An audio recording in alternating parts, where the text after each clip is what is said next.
ایک بڑا سا گاؤں تھا۔ اس گاؤں میں ایک مرغی اپنے 3 چوزوں کے ساتھ رہتی تھی۔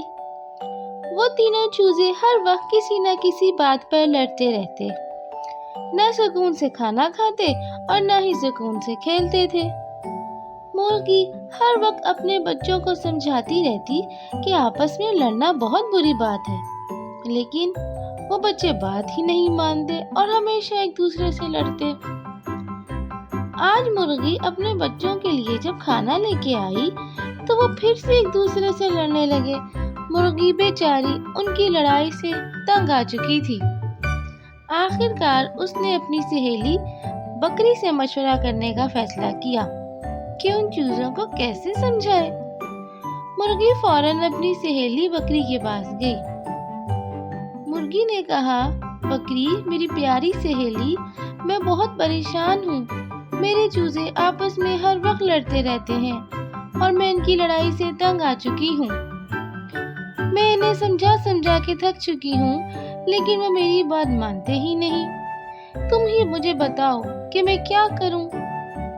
بکری نے سوچتے ہوئے کہا، کل جب تم اٹھو تو اپنے چوزوں سے کہو کہ وہ اپنا کھانا خود ڈھونڈ کر لائیں۔ مرغی نے حیران ہو کر کہا، وہ تو بہت چھوٹے ہیں، کھانا کیسے لائیں گے؟ بکری نے کہا، تم فکر مت کرو، ہم ان کے پیچھے پیچھے جائیں گے تاکہ اگر کوئی مصیبت آئے تو ہم ان کی مدد کر سکیں۔ مرغی نے بکری کی بات مان لی اور اگلے دن صبح سویرے اپنے بچوں کو بلایا اور کہا، آج تمہیں اپنا کھانا خود ڈھونڈ کر لانا ہوگا۔ چوزے حیران ہو گئے اور بولے، مما ہم کیسے ڈھونڈیں گے؟ ہم تو بہت چھوٹے ہیں۔ مرغی نے کہا، بس آج تمہیں ہی کھانا لانا ہوگا۔ چوزے کھانا ڈھونڈنے نکل گئے۔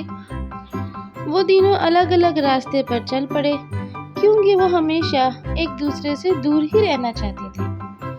پہلے چوزے کو کچھ کھانے کے دانے نظر آئے، لیکن وہ دانے دوسرے چوزے کے قریب پڑے تھے، اس لیے وہ دوسرے چوزے کے پاس نہیں گیا اور نہ ہی اس نے وہ دانے اٹھائے۔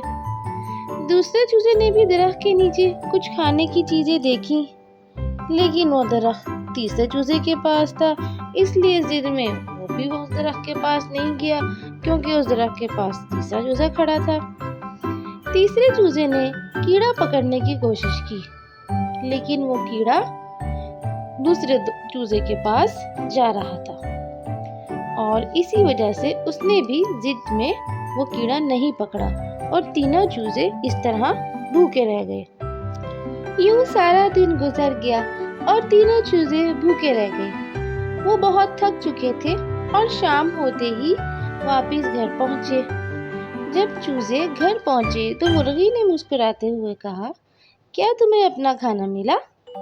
چوزے شرمندہ ہو کر بولے، نہیں مما، ہم نے دیکھا تو تھا لیکن ہم میں سے کوئی بھی ایک دوسرے کے پاس نہیں جانا چاہتا تھا۔ مرغی نے پیار سے کہا، یہی تو میں تمہیں سمجھانے کی کوشش کر رہی تھی کہ جب تم ایک دوسرے کے ساتھ مل کر کام کرو گے تو سب کچھ آسان ہو جائے گا۔ اگر تم ساتھ رہو گے تو کوئی مصیبت نہیں آئے گی اور نہ ہی کوئی مشکل ہوگی۔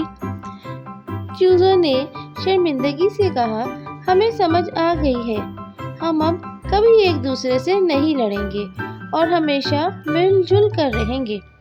مرغی نے خوش ہو کر کہا، یہی میری خواہش تھی، اب تم ہمیشہ ساتھ رہو اور خوش رہو۔ اس کہانی سے ہمیں یہ سبق ملتا ہے کہ آپس میں مل جل کر رہنے سے ہر مشکل آسان ہو جاتی ہے اور ضد سے ہمیشہ نقصان ہی ہوتا ہے۔ اس طرح کی پیاری پیاری کہانیاں سننے کے لیے شیئر، سبسکرائب اور لائک ضرور کریں۔